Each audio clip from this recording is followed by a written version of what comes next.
హల్లెలూయా. యేసే మనకు ఆశ్రయం అనే టీవీ కార్యక్రమాన్ని వీక్షిస్తున్న మీ అందరికీ నజరేయుడైన యేసుక్రీస్తు నామమున శుభములు. ఎలా ఉన్నారండి?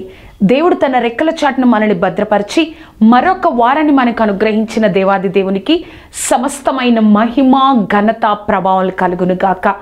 ఈ యొక్క వారం కూడా ఆ గొప్ప దేవాది దేవుడు మనతో మాట్లాడాలని ఆశపడుతున్నారండి. ముందుగా మన యొక్క హృదయాలను సిద్ధపరచుకుందాం, ప్రార్థన చేసుకుందాం. సర్వోన్నతుడా, సర్వాధికారి, సర్వశక్తిమంతుడా తండ్రి, నీకు గొప్ప కృపా కాపుదల తండ్రి. గత వారమంతా మమ్మల్ని కాచి కాపాడి నిలబెట్టిన దేవా, ఈ వారం మాతో మాట్లాడాలని ఆశిస్తున్న దేవా నీకు కోట్లాది వందనాలు. ఎవరైతే నీ యొక్క బిడ్డల యొక్క కార్యక్రమాన్ని చూస్తున్నారో సర్వశక్తిమంతుడా, నాతో మాతో మా అందరితో నువ్వే మాట్లాడండి. ప్రతి ఒక్కరము దేవా నీ సన్నిధిని మేము అనుభవించాలయ్యా, నీ సన్నిధిని మేము అనుభవించాలి. సర్వశక్తిమంతుడా, నీ కృపను మాకు అనుగ్రహించి కేవలం నీ నామాన్ని మహిమపరచుకోనండి, ఘనపరచుకోనండి. నువ్వే సహాయమును దయచేయండి. నజరేయుడైన యేసుక్రీస్తు నామమున అడిగి వేడుకొంచున్నాము తండ్రి. Amen, amen, amen. ఈ వారం మన యొక్క వాక్య ప్రసంగ అంశంగా మొదటి సమూయేలు 12వ అధ్యాయము 23వ వచనం. మొదటి సమూయేలు 12వ అధ్యాయము 23వ వచనం. నా మట్టుకు నేను మీ నిమిత్తము ప్రార్థన చేయటం మానుట వలన యెహోవాకు విరోధంగా పాపము చేసిన వాడనగుదును, అది నాకు దూరం అగును గాక. మరొకసారి చదువుకుందామండి. మొదటి సమూయేలు 12వ అధ్యాయము 23వ వచనం. నా మట్టుకు నేను మీ నిమిత్తము ప్రార్థన చేయటం మానుట వలన యెహోవాకు విరోధంగా పాపము చేసిన వాడనగుదును, అది నాకు దూరం అగును గాక. ఈ వారం మన యొక్క వాక్య ప్రసంగాంశం ప్రార్థన లేమి పాపము. మనం చదివిన వాక్యంలో అక్కడ ఇశ్రాయేల్ ప్రజలు, అమ్మోనీయుల రాజైన నాహోషు ఇశ్రాయేల్ ప్రజల మీదకి యుద్ధానికి వస్తున్నప్పుడు వారు మాకు కూడా ఒక రాజు కావాలని దేవుడు విరోధంగా మాట్లాడినందుకు సమూయేలు వారితో ఒక మాట అంటారు.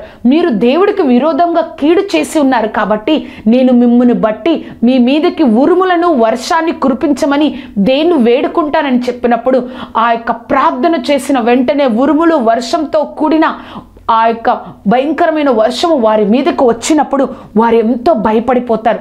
భయపడిపోయినందుకు వచ్చి సమూయేలు దగ్గర మాట్లాడుతూ మొరపెట్టినప్పుడు సమూయేలు అంటారు, బాధపడకండి, దేవుడు మిమ్మల్ని విడనాడడు, మీరు ఆయనను విసర్జించారు, ఆయన వైపు మీరు తిరగండి కాబట్టి అని చెప్పినప్పుడు మీరు మా కొరకు ప్రార్థన చేయండి అని ఆ ఇశ్రాయేలు ప్రజలందరూ సమూయేలుతో చెప్పినప్పుడు అతను అంటున్న మాట, నా మట్టుకు నేను మీ నిమిత్తము ప్రార్థన చేయటం మానుట వలన యెహోవాకు విరోధముగా పాపము చేసిన వాడనగుదును. మనము అనునందిన జీవితంలో ఆ యొక్క ప్రతిరోజు చేసే పనుల్లో చాలాసార్లు అనేకమైన విషయాలను మనం చేస్తాం. ప్రతిరోజు కొన్ని విషయాలు క్రమం తప్పకుండా చేయాలి, లేకపోతే మన జీవనం ముందుకు సాగదు. కానీ కొన్ని రోజులు, కొన్ని సంవత్సరాల నుంచి ఆ విధంగా చేస్తున్నా కూడా మనము అనేక రోజులు ఎన్ని పనులున్నా కూడా ప్రార్థనని పక్కన పెట్టకూడదు. ప్రార్థన లేమి అంటే పాపము. నువ్వు ఆ యొక్క రోజులో ఇంత సమయానికి నువ్వు నిద్ర లెగిస్తే ఈ పనులు త్వరగా అయిపోతాయి. కానీ ఆ పనులు నువ్వు త్వరగా అయిపోవడం కోసం కొన్నిసార్లు ఉదయాన్నే లేవకుండా లేట్ అయిపోయినప్పుడు మనం దేన్నే పక్కన పెట్టేస్తాం తెలుసా? ప్రార్థనని పక్కన పెట్టేస్తాం. మనం అనుకుంటాం ప్రార్థనే చేయలేదు అని అనుకుంటాం, కానీ మన హృదయంలో ఇప్పటి నుంచి ఒక మాట ఉండాలి. ఏంటో తెలుసా?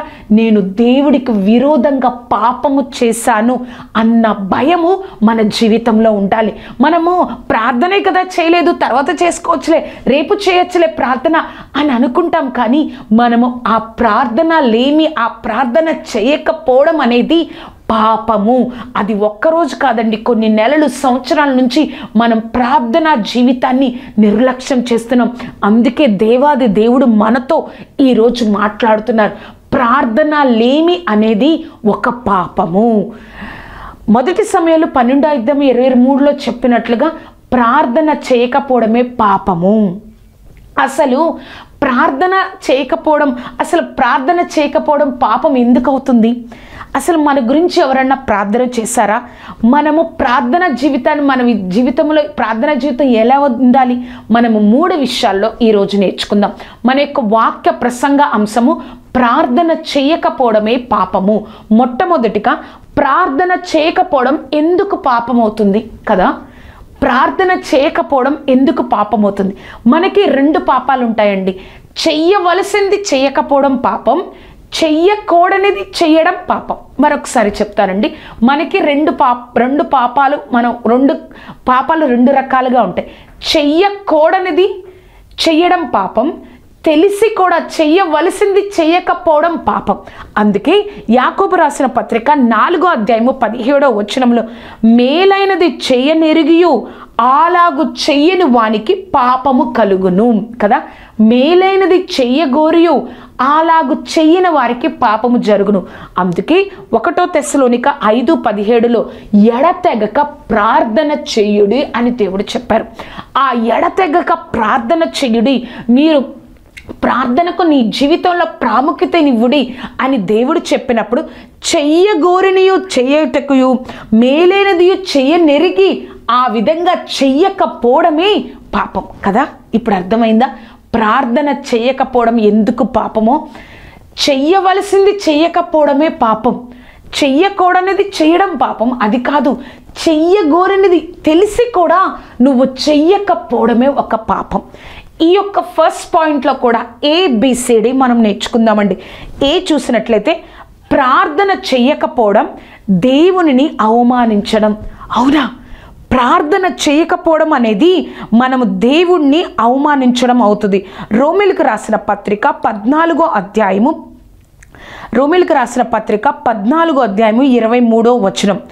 విశ్వాసము కానిదేదో అది పాపం. విశ్వాసం మూలముగా కానిది ఏదో అది పాపమే కదా. విశ్వాసం మూలంగా ఏది కాదో అది పాపమే. ఇంకొక వచనం చూద్దామండి. హెబ్రీయులకు రాసిన పత్రిక 11:6 విశ్వాసము లేకుండా దేవుడికి ఇష్టడై ఉండుట అసాధ్యము. దేవుని యొద్దకు వచ్చేవాడు ఆయన ఉన్నాడనియు తన్ను వెతుకు వారికి ఫలము దయచేయువాడు అనియు నమ్మవలని కదా. మనము ప్రార్థన చేయకపోవడం అంటే ఏంటంటే అవిశ్వాసంలోనికి వెళ్ళిపోతాం. ఇప్పుడు ఈ లోకానుసారంగా కుటుంబంలో ఒక తండ్రి ఉన్నాడు అనుకోండి, ఆ పిల్లలు తండ్రికి విలువ ఇవ్వకపోతే తనకి ఎంత అవమానం కదా, ఎంత అవమానం కదా. ఆ తండ్రికి, యజమానుడికి విలువ ఇవ్వకపోతే ఎంత అవమానం కదా ఆ తండ్రికి. మనము కూడా ప్రార్థన చేయకుండా ఒక అవిశ్వాసంలో వెళ్ళిపోతున్నామంటే అది నువ్వు దేవుణ్ణి అవమానిస్తున్నావని అర్థం. అర్థమైంది కదా అండి. రోమీయులకు రాసిన పత్రిక 14:23 విశ్వాసం మూలంగా కానిది ఏదో అది పాపం. అలాగే ఎవరైతే దేవుడి దగ్గరకు వచ్చేవారు దేవుడు ఉన్నారని, ఆయన దగ్గరకు వచ్చే వారికి ఫలము దయచేస్తారని మనం నమ్మాలి కదా. నమ్మకుండా అవిశ్వాసంగా ఉన్నామంటే అది పాపము. కాబట్టి దేవుడి వైపు చూస్తూ, విశ్వాసంలో ముందుకు సాగుతూ, ఆయన వైపు చూస్తూ నిరీక్షణ కలిగి ఉండాలండి. అంటే పాపము ప్రార్థన చేయకపోవడం, దేవుడిని అవమానించడం. తర్వాత ప్రార్థన లేమి మన జీవితంలో ఎన్నో పాపాలను ఆహ్వానిస్తుంది. ప్రార్థన లేమనేది మన జీవితంలో ఎన్నో ఆ యొక్క పాపాలకు ఒక వెల్కమ్ చెప్తుందంట పాపం అనేది. మత్తయి సువార్త 26:41, 22:40 అసలు శోధనలో పడకుండా ఉండాలంటే ఏం చేయాలి? మనము మెలకువగా ఉండి ప్రార్థన చేయాలి కదా. మన జీవితంలో మన యొక్క ప్రతిదానికి భయపడే స్థితి, అంతేకాదు మన జీవితంలో ప్రతిదానికి కృంగిపోయే స్థితి, మనం ఇప్పుడు అనుభవిస్తున్న ఆ భయంకరమైన స్థితి, ఇప్పుడు అనుభవిస్తున్న ఆ అనారోగ్యం, ఇప్పుడు అనుభవిస్తున్న సంతృప్తి లేని జీవితం, ఇప్పుడు అనుభవిస్తున్న అసమాధానమైన జీవితం, ఇవన్నీ కూడా దేనివల్ల వచ్చాయో తెలుసా? ప్రార్థన లేమి వల్ల అనేకమైన పాపాలు మన మీద అధికారం ఉన్నాయండి. ప్రార్థన లేమి వల్ల మన జీవితంలో అనేకమైన పాపాలు ఎలా ఉన్నాయంటే మన మీద అధికారాన్ని చలాయిస్తున్నాయి. కొన్ని సంవత్సరాల క్రితం నువ్వు ఎంతగానో ప్రార్థన చేయాలి అన్న ఒక సమయం పెట్టుకొని రోజులో నువ్వు ప్రతిరోజు ప్రార్థన చేసేవాడివి, ప్రతిరోజు ప్రార్థన చేసేదానివి. కానీ కొన్ని నెలలు, సంవత్సరాలు, కొన్ని రోజుల నుంచి నీ జీవితంలో ప్రార్థనని పక్కన పెట్టావు.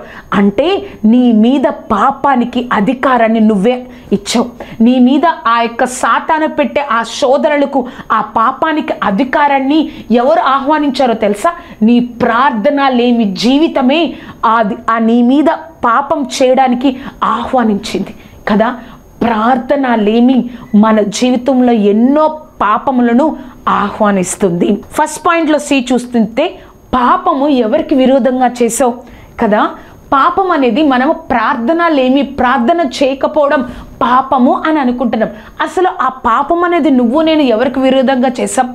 తప్పిపోయిన కుమారుడు ఆ యొక్క బుద్ధి కలిగినప్పుడు తప్పిపోయిన కుమారుడు అంటాడు, తండ్రి నీకును పరలోకానికి విరోధంగా నేను పాపము చేశాను అని ఆ యొక్క తప్పిపోయిన కుమారుడు అంటాడు. లూకాసు వార్త 15:21 నేను పరలోకమునకు విరోధంగాను నీ ఎదుటను పాపము చేసి తిని ఇక మీదట నీ కుమారుణ్ణి అనిపించుకొనుటకు నేను యోగ్యుడను కాను అంటాడు. మనము పాపం చేసాం, పాపము చేసి దేవుడికి విరోధంగా నేనేం పాపం చేయలేదు అంటే ఎలాగా? దేవుడు మన జీవితంలో ఆ యొక్క అద్భుత కార్యాలు, ఆశ్చర్య కార్యాలు జరగడానికి, ఆ ప్రార్థన జరగకుండా ఉండడానికి ఎవరు అవకాశం ఇచ్చారో తెలుసా? నువ్వు నేను ప్రార్థన లేని జీవితాన్ని గడపడం ద్వారా మనమే ఆ యొక్క ఆశీర్వాదాలు, అద్భుత కార్యాలు మన జీవితంలో జరగకుండా అడ్డుపడిపోతున్నామండి. మనము ఎవరికి విరోధంగా పాపం చేసామో తెలుసా? దేవుడికి విరోధంగా. ప్రార్థన చేయకుండా పాపము చేసి నేను దేవుడికి విరోధంగా పాపం చేయలేదు, నేను ఏమీ చేయలేదు అని చెప్తే ఏ విధంగా ఉంటుంది? దేవుడు మనతోనే మాట్లాడుతున్నారు. పాపము ఎవరికి విరోధంగా పాపం చేసావు? ప్రార్థన చేయకుండా దేవుడికే విరోధంగా నువ్వు నేను పాపము చేశాము అని ఆ గొప్ప దేవాది దేవుడు మనతో మాట్లాడుతున్నారు. ఎంత భయంకరమో కదా. మన జీవితంలో అద్భుత కార్యాలు, ఆశ్చర్య కార్యాలు చేయాలని ఆయన ఎంతగానో ఎదురు చూస్తూ ఉన్నారు. కానీ ఆ ప్రార్థనలో మనం సిద్ధపడకుండా, ప్రార్థన జీవితంలో ఈ లోకానుసారమైన ఆలోచనలు, తలంపుల్ని మనం సరి చేసుకునే అవకాశం మనకు ప్రార్థన జీవితం లేకపోవడం వల్ల, సరి చేసుకునే అవకాశమే మన జీవితంలో లేకపోవడం వల్ల మన జీవితంలో ఏ కార్యము, ఏ అద్భుతము, ఏ యొక్క ఆశీర్వాదం లేకుండా మనం బ్రతికేస్తా ఉన్నాం కదా. ఇప్పటికైనా గుర్తుపెట్టుకో, నువ్వు దేవుడికి విరోధంగా పాపం చేస్తున్నావు. ఆ ఫస్ట్ పాయింట్లో డి చూస్తే వాక్యంలోని అనుభవాలను అన్వయించుకోకుండా ఆగిపోతున్నామన్న దోషము మన మీద ఉంటుంది. మరొకసారి చెప్తానండి, వాక్యంలోని అనుభవాలను అన్వయించుకోకుండా ఆగిపోతున్నామన్న దోషము మన మీద ఉంటుంది. మనకి దేవుడు ఎన్నో వాగ్దానాలు ఇచ్చారు కదా. ఆ వాగ్దానాలన్నిటినీ మనం ఎలా సిద్ధపడాలి? మనకిచ్చిన వాగ్దానాలు ఎలా ఉంటాయో తెలుసా అండి? మన వాగ్దానానికి మన ఉన్న స్థితికి సంబంధం లేదు. కానీ ఆ సంబంధం లేని వాటిని దేవుడి చిత్తంలో మనం పొందుకోవాలంటే ప్రార్థనలోనే సిద్ధపడాలండి. అందుకే ఆత్మ మన పక్షంగా ప్రార్థన చేస్తా, ఆత్మ తానే మన పక్షంగా విజ్ఞాపన చేయుచున్నాడు కదా. ఆత్మ మన పక్షంగా విజ్ఞాపన చేస్తూ ఉన్నప్పుడు మనం ఇంకా ఇంకా ఇంకా మనం ఆ పరిశుద్ధాత్మను మనల్ని బట్టి విజ్ఞాపన చేస్తున్నప్పుడు మనము కూడా ఆయనకి లోబడి ఆయనకి సమర్పించుకొని ఆ యొక్క వాగ్దాన నెరవేర్పు కోసం నువ్వు ఎలా సిద్ధపడాలో, ఏ విధంగా ఉండాలో, ఎలాగ నిలబడాలో, ఎలాగ దేవుడి యొక్క వాగ్దానాన్ని పొందుకోవాలో నువ్వు ప్రార్థనలో తప్పితే ఇంకెక్కడ సంపాదించుకోలేవండి, ఎక్కడ సిద్ధపడలేవండి. దేవుడు మనతోనే మాట్లాడుతున్నారు. ఆ వాగ్దానాలు మన జీవితంలో ఎందుకు నెరవేరట్లేదు? వాగ్దానంగానే ఉంటుంది కానీ మన జీవితాలు ముగించిపోతున్నాయి.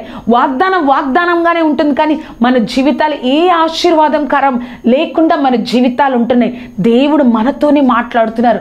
కాబట్టి ఆ వాగ్దానం అనుభవించకుండా మన జీవితంలో ఒక దోషము, ఒక అధికారము మన జీవితంలో ఉండడానికి కారణం ఆ ప్రార్థనలేమి కదా. అర్థమైంది కదా.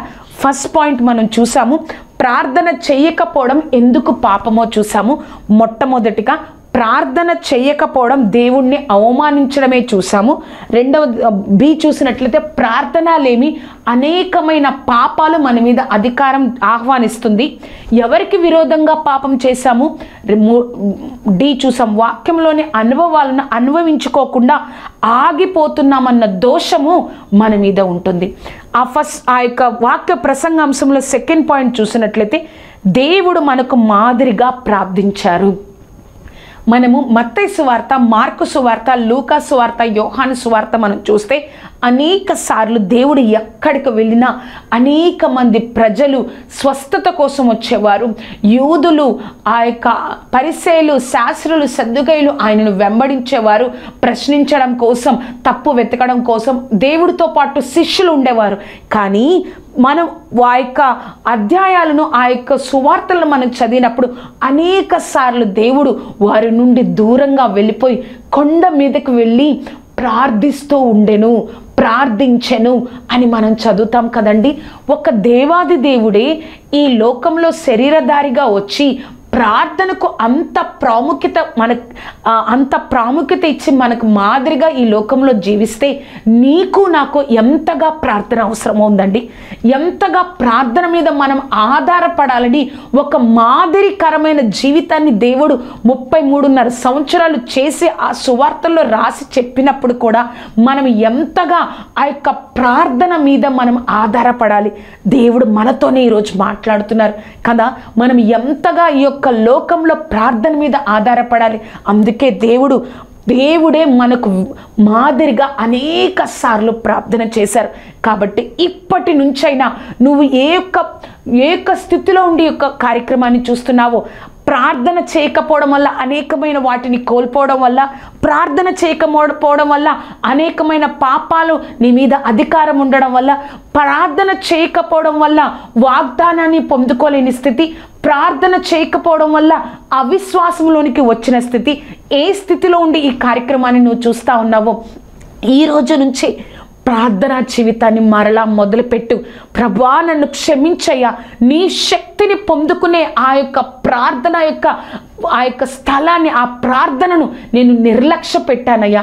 నువ్వు నీ శక్తిని పొందుకుని, నీ యొక్క ధైర్యాన్ని పొందుకుని, నీ ఆత్మతో నింపబడే ఆ ప్రార్థనను నేను నిర్లక్ష్య పెట్టాను ప్రభా అని ఇప్పటికైనా మించిపోయింది లేదండి, ఇప్పటికైనా కోల్పోయింది లేదు.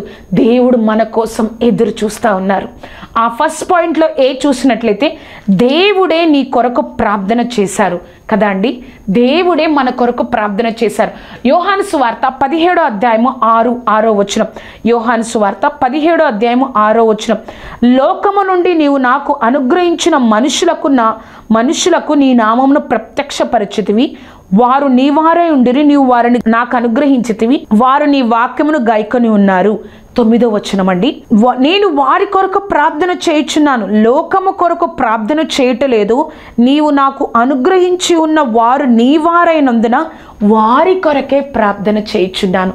ఎవరినైతే తండ్రి దేవుడు యేసయ్యకు అనుగ్రహించారో, మనం ఎవరైతే దేవుణ్ణి తెలుసుకున్నామో మన కొరకు దేవుడు ప్రార్థిస్తున్నారంట. దేవుడు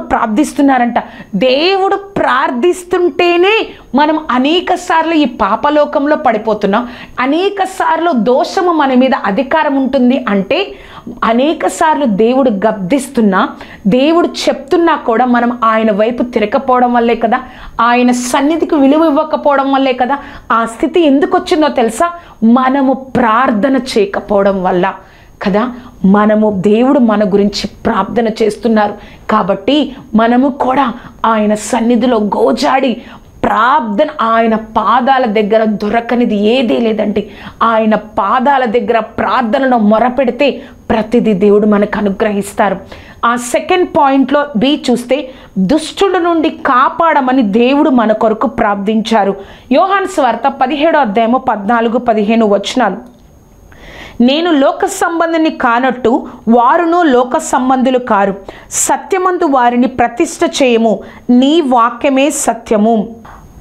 యోహాను సువార్త 14-15 వచనాలు. వారికి నీ వాక్యం ఇచ్చి ఉన్నాను, నేను లోక సంబంధిని కానున్నట్టు వారును లోక సంబంధులు కారు, లోకము వారిని ద్వేషించును. నీవు లోకములో నుండి వారిని తీసుకొనమని నేను ప్రార్థించటం లేదు, కానీ దుష్టుడి నుండి వారిని కాపాడమని ప్రార్థిస్తున్నాను. చూసారా అండి, దేవుడు అంటున్నారు నేను వారిని లోకంలో నుంచి వేరుపరిచేయి, నాలాగా వేరుపరిచే అని చెప్పట్లా. ఏదైతే దుష్టుడు వారి మీద అధికారం చేస్తాడో ఆ దుష్టుడి నుండి కాపాడమని వారి కొరకు నేను ప్రార్థన చేస్తున్నాను అని దేవుడు చెప్తున్నారు. అనేక సార్లు దుష్టుడి యొక్క శోధనకు, దుష్టుడి యొక్క ఆ యొక్క తలంపులకు, ఆ యొక్క తంత్రాలకు మనం పడిపోతూ ఉంటాం. ఎందుకు? దేవుడే మనల్ని గురించి ప్రార్థన చేస్తున్నాడు కదా, దుష్టుడి నుండి కాపాడమని నేను నీ గురించి ప్రార్థన చేస్తున్నాను. కానీ ఆయన ప్రార్థన చేస్తున్నా కూడా మనం పడిపోతున్నాము అంటే మనము ఆయనతో లేము కాబట్టి మనం పడిపోతూ ఉన్నాం. ఆయనతో కొంత సమయం గడపకుండా, ఆయన శక్తిని, ఆయన జ్ఞానాన్ని, ఆయన హృదయాన్ని మనం పొందుకోకుండా మన జీవితాలు కొనసాగిస్తున్నాము కాబట్టి దుష్టుడి యొక్క అధికారం మన జీవితంలో ఉంది, దుష్టుడి యొక్క అధికారం మన మీద ఉంది. కాబట్టి ఎవరు నీ కోసం ప్రార్థిస్తున్నారు? దుష్టుడి నుండి కాపాడమని దేవుడు ప్రార్థిస్తున్నాడు. కాబట్టి నువ్వు ఆయన వైపు తిరిగి పశ్చాత్తాప పడగలిగితే ఏ దుష్టుడి యొక్క అధికారం నా జీవితంలో ఉండదు అని దేవుడు మనకి ఈరోజు సెలవిస్తూ ఉన్నారు. ఆ సెకండ్ పాయింట్లో సి చూస్తే, మనం దేవునితో ఏకమై ఉండాలని దేవుడు ప్రార్థన చేస్తున్నారు. యోహాను సువార్త 17వ అధ్యాయము 20-21 వచనాలు. మరియు నీవు నన్ను పంపితివి, లోకము నమ్మునట్లు తండ్రి నా యందును నీవు నా యందును నేను ఉన్నలాగున వారును మన యందు ఏకమై ఉండవలనని వారి కొరకు మాత్రము నేను ప్రార్థించటలేదు, వారు వాక్యం వల్ల నా యందు విశ్వాసం ఉంచు వారందరూ ఏకమై ఉండవలనని వారి కొరకు ప్రార్థిస్తున్నాను. కదా, మనం అందరం దేవుడితో ఏకమై ఉండాలి, ఆయన మీదే ఆధారపడాలి, పరిపూర్ణ హృదయంతో ఆయనను సేవించాలి, ఆరాధించాలి అని దేవుడు మనం ఏకమై ఉండాలని మన కొరకు ప్రార్థన చేస్తున్నారంట. కానీ ఉదయం లేచిన దగ్గర నుంచి మన యొక్క ఆలోచనలతో, మన యొక్క తలంపులతో, మన యొక్క జ్ఞానంతో, మన యొక్క శక్తితో మనం జీవిస్తాము. కానీ దేవుడి యొక్క హృదయం ఏంటో తెలుసా? నువ్వు నాతో ఏకమై ఉండు, నువ్వు నాతో ఉండు, నా ఆలోచనలతో, నా తలంపులతో నువ్వు నింపబడినట్లయితే నువ్వు ఆశీర్వదింపబడమే కాదు, కానీ నువ్వు అనేక మందికి ఒక ఆశీర్వాదకరంగా ఉండడం కోసం నేను నిన్ను సిద్ధపరుస్తున్నాను. ఈ లోక ఆశీర్వాదాల కోసం ఈ లోక ఆశీర్వాదాలు మాత్రమే నీ జీవితం ముగియబడకూడదు. పరలోకంలో కూడా నువ్వు నాతో ఉండడం కోసం నిన్ను సిద్ధపరుస్తున్నాను. కాబట్టి నువ్వు నాతో ఏకమై ఉండాలి. నా శక్తితో, నా జ్ఞానంతో, నా తలంపులతో నువ్వు నీ జీవితాన్ని కొనసాగించాలని దేవుడు మన కొరకు ప్రార్థిస్తున్నారు. కాబట్టి ఆయన వైపు తిరుగుతావా? ప్రభా, నీ ఆలోచన నాలో ఉంచు ప్రభా, నీ యొక్క తలంపులు నాలో ఉంచు ప్రభా, నీ యొక్క ఆలోచన, నీ యొక్క తలంపులు, నీ యొక్క జ్ఞానం నాలో ఉంచు ప్రభా, నేను నిలబడాలి, నువ్వు కార్యం జరిగించు ప్రభా. నువ్వు దేవుణ్ణి అడగగలిగితే, ప్రార్థన జీవితాన్ని మరలా మొదలు పెట్టగలిగితే దేవుడితో నువ్వు ఏకమై ఈ లోకంలో ఆయన బిడ్డగా అనేక మందిని గురించి సాక్ష్యం చెప్పే బిడ్డగా దేవుడు చేస్తారు. ఆ సెకండ్ పాయింట్లో డి చూస్తే, మనము కూడా పరలోకంలో ఉండాలని దేవుడు ప్రార్థిస్తున్నాడు. 17వ అధ్యాయము 24వ వచనం. తండ్రి, నేనెక్కడుందునో అక్కడ నీవు నాకు అనుగ్రహించిన వారును నాతో కూడా ఉండవలననియు, నీవు నాకు అనుగ్రహించిన నా మహిమను వారు చూడవలననియు కోరుచున్నాను. అర్థమైందా? తండ్రి, నువ్వు నేను ఎక్కడున్నానో నాకు అనుగ్రహించిన వారు ఎవరైతే ఈ లోకంలో ఉన్నారో వారు కూడా నాతో ఉండాలి. అంతేకాదు, నువ్వు నాకు ఎటువంటి మహిమను అనుగ్రహించావో వారు అందరూ కళ్ళారా చూడాలని దేవుడు కోరుకుంటున్నారంట. అర్థమైంది కదా అండి అని మన కొరకు ప్రార్థిస్తున్నాడు దేవుడు. హృదయం ఇది. మన కొరకు ఏ విధంగా ప్రార్థిస్తున్నాడు దేవుడు? మొట్టమొదటిగా మన కొరకు దేవుడు ప్రార్థిస్తూ ఉన్నాడు. దుష్టుని నుండి కాపాడమని ప్రార్థిస్తూ ఉన్నాడు. ఆయనతో ఏకమై ఉండాలని ప్రార్థిస్తూ ఉన్నాడు. కానీ పరలోకంలో మనం దేవుడితో ఉండాలని ప్రార్థిస్తూ ఉన్నాడు. ఇటువంటి ప్రార్థన దేవుడు మన కోసం చేస్తున్నాడు. కానీ మనము మాత్రం ఎన్నో సంవత్సరాలు, నెలలు, వారాల నుంచి దేవుడి యొక్క హృదయాన్ని, దేవుడి యొక్క ప్రార్థనను, ఆయన చిత్తాన్ని తెలియకుండా ఇష్టానుసారంగా ఉండి ప్రార్థన లేమి అనే పాపాన్ని మనం కొనసాగిస్తూ క్రైస్తవులుగా ఈ లోకంలో జీవిస్తూ ఉన్నాం. దేవుడు మనతోనే మాట్లాడుతున్నారు. మన యొక్క వాక్య ప్రసంగాంశం ప్రార్థన లేమి పాపము. అసలు ప్రార్థన చేయకపోవడం ఎందుకు పాపమవుతుంది? రెండవదిగా, దేవుడు మన కొరకు ప్రార్థన చేశారు. మూడవదిగా, క్రైస్తవునికి ప్రార్థన అనేది ఊపిరిగా ఉండాలి. క్రైస్తవునికి ప్రార్థన అనేది ఊపిరిగా ఉండాలి. మనము ఈ శరీరానుసారంగా ఊపిరి పీల్చుకోకపోతే మనం బ్రతకలేం. అలాగే క్రైస్తవుడికి కూడా ప్రార్థన అనేది ఊపిరిగా ఉండాలి. బిల్లీ గ్రహం గారు ఈ విధంగా ఒక విలేకరి, ఒక జర్నలిస్ట్ వచ్చి అడిగినప్పుడు, బిల్లీ గ్రహం గారు, మీరు ఇంత గొప్పగా ఆశీర్వదింపబడుతున్నారు కదా, మీ యొక్క పరిచర్యలో 3 ఆ యొక్క సీక్రెట్గా ఉండే విషయాలు మాతో పంచుకుంటారా? ఆ రహస్య విషయాలు ఏంటో మాతో పంచుకుంటారంటే, సరే మొట్టమొదటిగా చెప్పండి ఏంటి అని అన్నప్పుడు ప్రార్థన అన్నారు. రెండవదిగా బిల్లీ గ్రహం గారు ఆ యొక్క రహస్యం ఏమిటి అంటే ప్రార్థన. మూడవదిగా చెప్పండి, మూడవ రహస్యం ఏమిటంటే ప్రార్థన. అదే చెప్పారు. ప్రార్థన, ప్రార్థన, ప్రార్థన. ఇంత గొప్పగా నేను ఆ యొక్క అమెరికా దేశంలో వాడబడడానికి, కొన్ని సంవత్సరాలు వాడబడడానికి ప్రార్థన, ప్రార్థన అదే ఒక రహస్యం అని చెప్పారు. జాన్ బనియన్ గారు ఒక మాట చెప్తారండి, పాపము ప్రార్థన చేయకుండా ఆపుతుంది, అలాగే ప్రార్థన పాపము చేయకుండా ఆపుతుంది. పాపం అనేది ప్రార్థన చేయలేదు, కానీ ప్రార్థన అనేది పాపము చేయకుండా ఆపేస్తుంది. ఒక వాక్యాన్ని మనం చదువుదామండి. కొలసీలకు రాసిన పత్రిక 4వ అధ్యాయము 2వ వచనం. కొలసీలకు రాసిన పత్రిక 4వ అధ్యాయము 2వ వచనం. ప్రార్థన యందు నిలకడగా ఉండి కృతజ్ఞత కలవారే దాని యందు మెలకువగా ఉండుడి. ఫిలిప్పీలకు రాసిన పత్రిక 4వ అధ్యాయము 6వ వచనం. దేనిని గూర్చి చింతపడకుడు గాని ప్రతి విషయంలోనూ ప్రార్థన విజ్ఞాపన చేత కృతజ్ఞతాపూర్వకంగా మీ విన్నపములను దేవునికి తెలియచేయడి. అర్థమైంది కదా? ప్రార్థన. ఒక క్రైస్తవుడికి ఊపిరి ప్రార్థన ఉండాలి. ప్రార్థన చేసుకుందాం. సర్వోన్నతుడా, సర్వాధికారి, పరిశుద్ధాత్మదేవ, యేసయ్యా, ఎవరైతే ఈ కార్యక్రమాన్ని చూస్తున్న నీ బిడ్డలైన వారు ప్రభా ప్రార్థన లేమి అనే పాపంలో ఉన్నారో ప్రభా, ప్రార్థనను నిర్లక్ష్యం చేస్తూ వారంలో అనేక సార్లు నిర్లక్ష్యం చేస్తూ ఏదో ఒక మొక్కుబడిగా చెయ్యాలి కాబట్టి చేస్తూ ప్రభా, అలా కాకుండా హృదయపూర్వకంగా ప్రార్థన చేసి కొన్ని రోజులు అయిపోయిందోనమయ్యా, కొన్ని నెలలు, సంవత్సరాలు అయిపోయిందో, ఇప్పటికైనా ఆ పాపము నీకు విరోధంగా చేయకుండా మమ్మల్ని మేము సరి చేసుకునే కృపను మాకు అనుగ్రహించు దేవా. నీ కార్యం జరిగించు సర్వశక్తిమంతుడా. నీ నామాన్ని ఘనపరుచుకోదేవా.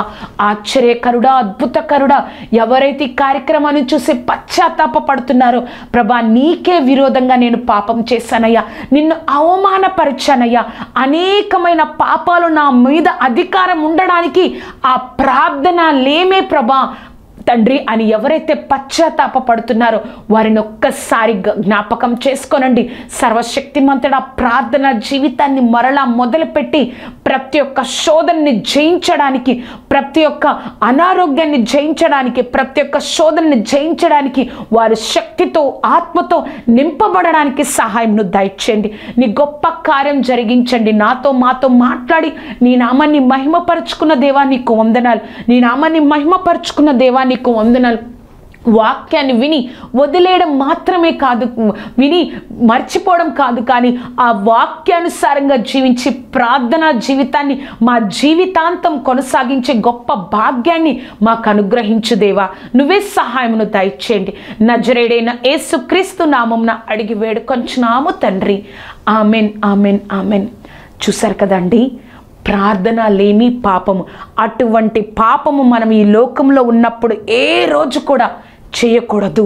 మన జీవితాల్లో ప్రార్థన లేని రోజు మన జీవితాల్లో ఉండకూడదు అన్న తీర్మానాన్ని మనం తీసుకోవాలి.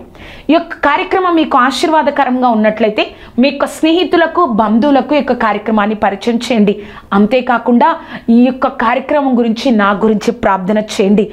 ప్రార్థన లేకపోవడం దేవుణ్ణి అవమానించడం, ప్రార్థన లేకపోవడం దేవుడికి విరోధంగా పాపం చేయడం, ప్రార్థన లేకపోవడం దేవుడు అనేకమైన పాపాలు మన మీద అధికారం ఉండేటట్లు చేయడం. ఇవన్నీ కాదు, ప్రార్థనా జీవితాన్ని మొదలు పెడదాం. ఆయన ఆత్మతో, ఆయన శక్తితో నింపబడదాం.